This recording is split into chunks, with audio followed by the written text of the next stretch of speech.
When Franklin Delano Roosevelt, succeeding Herbert Hoover, became America's 32nd president in 1932, he faced tremendous problems arising from the worldwide depression of that period. No president had had such a task before him. Could anyone have tackled it more courageously?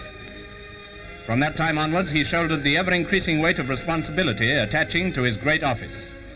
And will, to the best of my ability, preserve, protect, and defend the Constitution of the United States. So help you God. So help me God. 3 times, by the will of the people, he renewed his oath as president. In 1939, during that last summer before the storm of war broke, our King and Queen visited President Roosevelt and his wife. It was an unprecedented occasion and a happy omen for future Anglo-American relations. In 1940, while the United States was still at peace, Roosevelt was hard at work, preparing his country against what his wisdom and his foresight saw to be inevitable.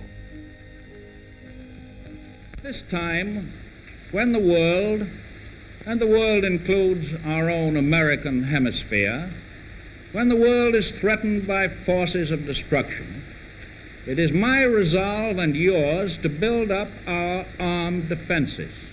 In August 1941, the Atlantic Charter meeting, which evolved the principles on which they based their hopes for a better future of the world. In December, America was at war. The spirit behind the national war effort was typified in a later speech.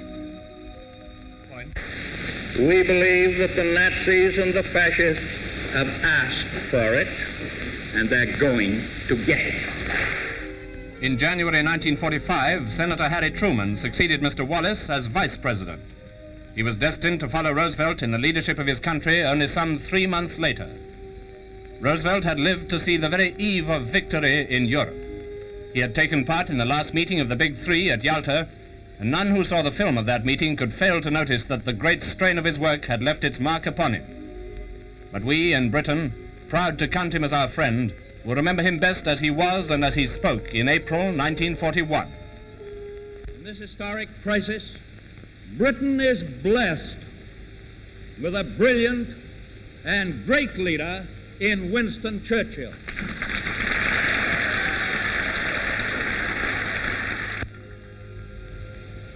But knowing him, no one knows better than Mr. Churchill himself that it is not alone his stirring words and valiant deeds that give the British their superb morale.